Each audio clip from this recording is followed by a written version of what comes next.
you can only do this with a balanced brain, right? Once the Kundalini energy travels up the 33 vertebrae of the spine, it travels into the brain, okay, and it releases this neuromelanin into the skull and other areas, as well as the cerebellum, as well as the spinal cord. And what it does is it stimulates dipple antennas. Now, dipple antennas are melanated tissue receptors, okay?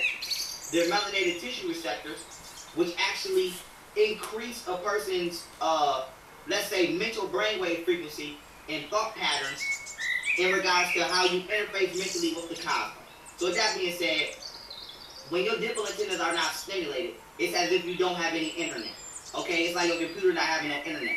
When your melanin in your brain is stimulating your dipple antennas, which once again are located in between the internal and external layers of your skull, you are now basically speaking directly to the creator. So this is why they say your hair is your antennas. Because when somebody pulls your hair, okay, and that nerve and that pain that you feel in your head, those are your dipple antennas, okay?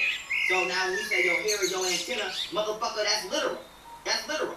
And now when you see religion or Western Hemisphere, what they did was, not only did they take alchemy away from you and teach you not to channel your thoughts internally, they told you that you don't have a direct connection with the internet, aka the universe. They told you only the pastor do, or the Catholic priest do, or the Pope. So now you have people that are the head of these religious organizations that are channeling your spiritual energy from you. And instead of you being able to talk directly to the creator, now only the Father can, or only the Catholic priest can, or only the preacher can, or the Pope can. But these fictitious positions were created in mimicry off of your natural ability as an African to speak directly to God, or the cosmos, whatever you want to call it.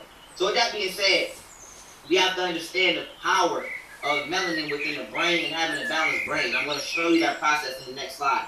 And lastly, when we're talking about the brain can produce any chemical that the body wants for any reason, what you have to understand is if you hold on to any thought for 180 seconds, which is just 3 minutes, your brain will produce a chemical which will be kicked into the bloodstream or the nervous system. When the chemical is kicked into the bloodstream, it's called a hormone.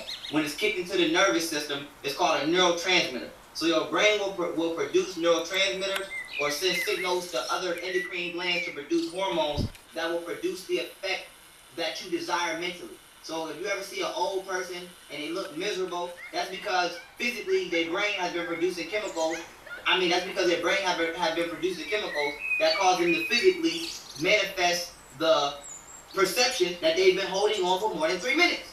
So that being said, if you were upset and you were calm, okay, and you held on to that goddamn thought, okay, about being calm for 3 minutes and you controlled your breathing for 3 minutes, your brain will start producing chemicals that calm you down. So now why is it important? Instead of, let's say, depending upon your own natural ability to heal and control your inner form, now you go get a prescription. So you say, damn, I'm in pain, but I'm not going to stretch. I ain't going to do no yoga. I ain't going to meditate. I ain't going to allow my body to do what it naturally is programmed to do. I'm going to say, fuck that, and I'm going to go get a goddamn prescription that's going to give me a 1% of the effect I want and 99% of effects I don't want. So with that being said, we have to understand that we are becoming chemically imbalanced mentally and dependent upon a system which gives us the false illusion that it only can provide us with the services that we can provide for ourselves. We don't need no goddamn pastor to talk to the creator. The dipple antennas of the melanin nerve tract allow you to do that. You don't need no goddamn prescription to make you feel happy or make you not be stressed. They got motherfuckers on anxiety medicine. Your brain can produce some chemicals, and I'm going to show you in a minute.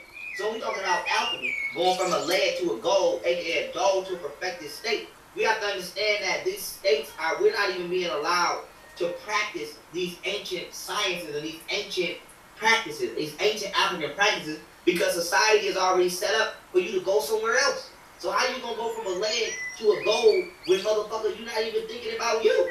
You're not thinking about bettering yourself because you're too busy thinking about something else that can better yourself. When you're that something else. Period. Let's keep it kicking. Okay. Proof African Egyptians practice my alchemy part 2, excuse the title. Once balanced, the neuromelanin, right, can be released in the brain in order to activate psychic abilities, okay, in the melanated woman and man. Now let me break this down, right? Once the Kundalini energy, right, which is your spiritual energy, travels all the way up the 33 vertebrae in your spine. This is also why Masonry goes to 32 degrees, as well as Metatron's cube, which I'll be breaking down towards the end of this lecture. Once the Kundalini energy comes all the way up the spine, right, it comes into contact with the pineal gland.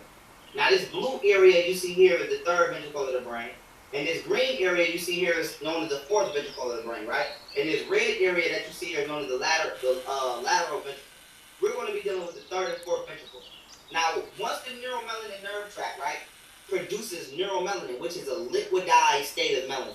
It's like oil in your brain. So just like planet Earth produces oil, your brain produces an oily substance, which is actually melanin in a liquid state. But it needs somewhere to store it. So after your neuromelanin is produced by the neuromelanin nerve tract in your brain, it's stored in the third ventricle. And the third ventricle is separated from the fourth ventricle by the pineal gland. So what happens is the Kundalini energy comes up your spine and it pushes the pineal gland open, right, like a trap door. And it separates the third from the fourth. And your pineal gland begins to swell like the hood of a cobra, okay? And the pituitary gland begins to flicker like the tongue of a cobra. And what happens is the neuromelanin goes from the third to the fourth ventricle and it stimulates the different.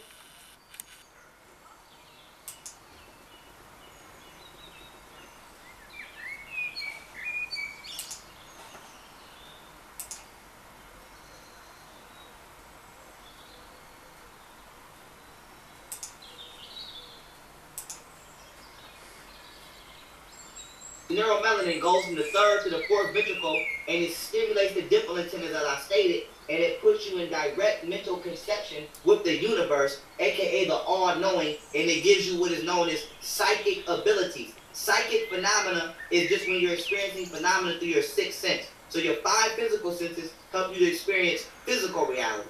Your pineal gland or your sixth sense helps you to experience spiritual reality. And that pineal gland is not activated until it's stimulated by neuromelanin. So this is why I gave it the analogy of saying being connected to the internet. A lot of motherfuckers' pineal glands are not being stimulated, so that neuromelanin is not being released if it's even being created due to motherfuckers doing drugs and all kinds of things. So that being said, a lot of people running around here unconscious, aka they don't have a connection to the cosmos, aka their biological computers, which is their brain, don't got no goddamn internet. So now why is this important? This is why the ancestors put the cobra on their head. Because once the Kundalini energy comes up the spine, stimulates the pineal gland swells like the hood of a cobra, and the pituitary gland flickers like the tongue of a cobra. Hence, they put the cobra on that pineal gland to let you know that they're in tune with the Most High. Your spinal cord looks just like a cobra standing up. Here's a cobra standing up. Now, why is this important? The cobra is a spiritual symbol for inner strength. Now, why is the cobra a spiritual symbol for inner strength? Because it's the only animal on the planet that I know of, unless it's some shit that we ain't discovered yet, or the ancestors didn't, record, didn't feel the need to record. So that being said, as far as my research goes, the cobra is the only animal on the planet that can stand up and look you in your eye from 6 to 12 feet with no arms and no legs. So now if you want to understand how strong a cobra is, lay your ass on the ground and try to stand the fuck up with your arms and your legs tied behind your back. So once you understand how hard that is, you understand the actual inner strength of a cobra. So this is why the ancestors deemed the cobra a spiritual being. And whenever you see male pharaohs or male African Egyptians, the cobra on their head is always standing up and erect. Whenever you see a female deity, the cobra on their head is always coming down. This is because men project energy and women digest energy. So you have to understand, this is proof that African Egyptians practiced mind alchemy, okay? Because they left behind symbols and they wore Uraeus. This is called a Uraeus.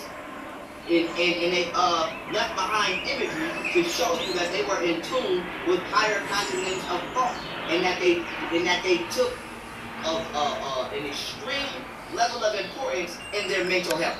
And this is why they can build pyramids and niggas can't even tie their goddamn shoe. So with that being said, when the ancestors said know thyself, okay, they focused on thyself. They didn't say know Jesus Christ because he will make things better. They said know thyself because I will make things better. So God is you, family, and you have to understand it. Alright, proof African Egyptians practice mind alchemy part 4, right? Now you might say, damn, Pharaoh, why you got hieroglyphics in here? Because remember I told y'all about a balanced brain? Remember I told y'all about a balanced brain? Let me show you how real this gets.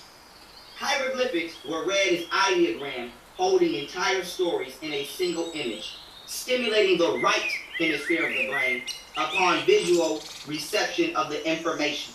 Now, why is this important? If you read a book, okay, right now, right?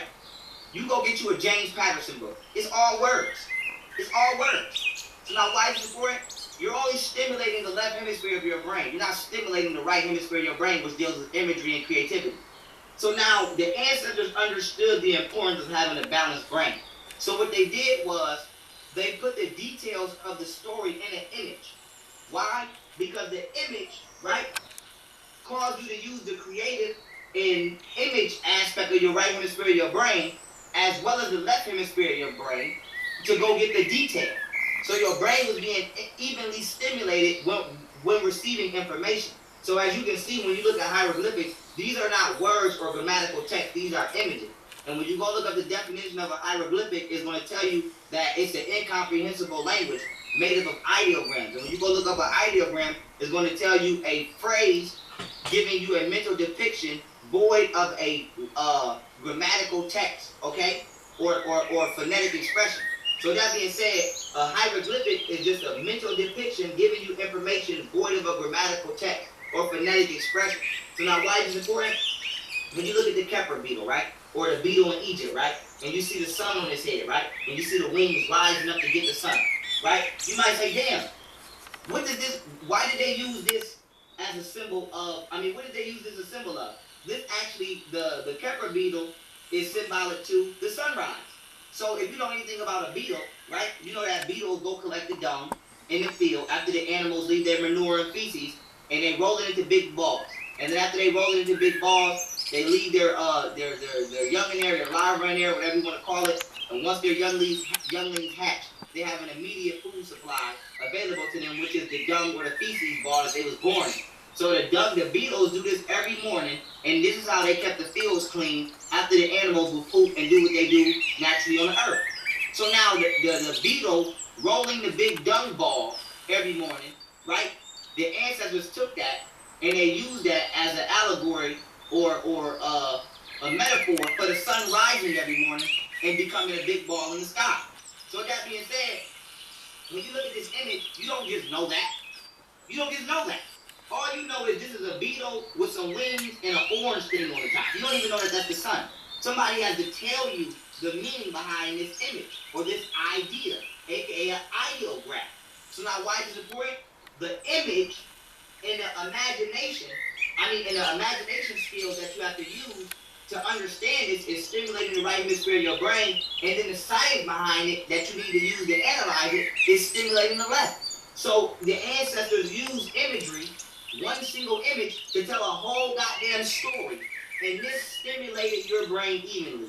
Now what Western Hemisphere does is they say, fuck the image, and we just gonna give you the words. We're not even gonna give you a natural image, because remember, the image is something that you can actually see outside. You can see a dung beetle, so you are still connected to nature. What they gonna do is they created grammar and text and bullshit that we call vocabulary, which takes you out of tune with nature, and you have to literally read words that somebody made the fuck up and take their philosophy and understanding of it and get an incorrect mental stimulation just to learn.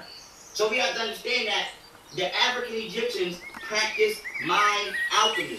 And just by the way that they educated themselves and they carried themselves every day showed you that they were in tune with the practices of their mind. Period. Emotional alchemy, okay? Emotional alchemy. We finna get it in now. This is a scale which determines and shows energy vibrations. So down here we have 20, which is shame, 30, which is feelings of guilt, 50, apathy, anger, 150, boldness, 200, 250 is neutral, 310 hertz. These are all hertz frequencies. 310 hertz is readiness, 400 hertz is when you in your mind, 500 hertz is when you in love, 540 hertz is joy, 700 plus hertz is when you become enlightened. And this is all actually calculated by a branch of science called bioenergetics and biotuning. So that being said,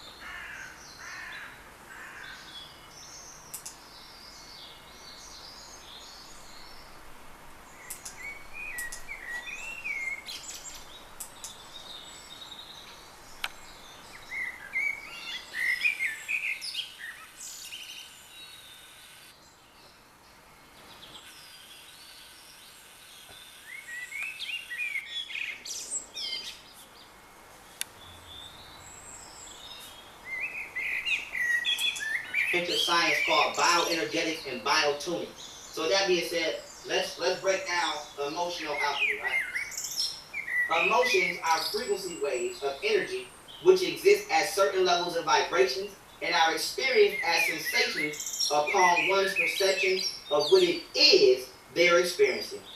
Western psychology causes the mind to identify with itself as the emotion instead of the experiencer of the emotion. Okay? Let me break that down before I go any further. Right now, if I do something that if somebody doesn't like, they'll say, I'm mad or I'm angry. You're not your body, let alone anger. The correct terminology is your actions are causing me to temporarily experience a frequency that we call anger or identify with that anger. But you can't be angry. But what happens is Western psychology enslaves you to the experience instead of being the observer of the experience. So Western psychology teaches you to say, I am the body. I am the flesh. I am the anger. I am the negative shit. It teaches you to identify with yourself as being the problem instead of the person who is observing life in order to solve the problem. So if we talk about going from a lead to a gold state or a dull to a vibrant state, how the fuck you gonna go from a dull to a vibrant state if just the way that you speak on your experience, you identifying with yourself as being a dull state? Period. So when you go to gold or vibrant, you understand that you can't ever be the dull state. You're the experiencer of the dull state. So that's the difference between an alchemist and a dumbass entity running around this planet. Now let me keep it moving, right? Emotions cannot be experienced outside of certain vibratory spectrums, just as colors cannot be viewed outside of certain light spectrums. Okay? This is known as colorology, which I'll go into in a minute. Vibratory spectrums are controlled by the heart, which is shown later in this presentation. So now, anybody that knows anything about the visible light spectrum is colors have to be at a certain frequency in order for you to see them. Emotions have to be at a certain hertz level. You have to be at a certain hertz level in order to experience certain emotions. So that being said, your hertz level or your energetic vibratory biofield level is controlled by your heart. So in order to feel anger, your heart rate has to speed up. Okay? So if you can control your heart and your heart never speeds up, then it never produces the hormones that get kicked into the blood, which psychologically influence you to believe you're angry. So if you can stay in the delta or the theta state mentally by controlling your respiratory system, aka your lungs, aka your breathing, aka your rhythm of breath, which I'm going to show you in a minute, you would never get angry. So you don't need anxiety pills. You don't need prescriptions. All you need is a proper breathing pattern and a new philosophy and perception on life, and you good to go. So we're talking about Buddhist monks once again. A Buddhist monk doesn't get angry. You know why? Because they have a different perspective and philosophy on life than you. So 9 times out of 10, what's wrong with somebody is the way they think. If you change the way you think, you change the way your body reacts to what it is, this thing is that we call life. Phenomena. Phenomena, by definition, is anything that can be experienced through the 5 physical senses. Let's keep it moving now, okay? Colorology alchemy, right? Colorology, by definition, okay, go look it up, is the psychological and biochemical response to the stimulation and vibration of colors. Okay, that's what colorology is. Now, with that being said, this is you. This is your chakra system, right?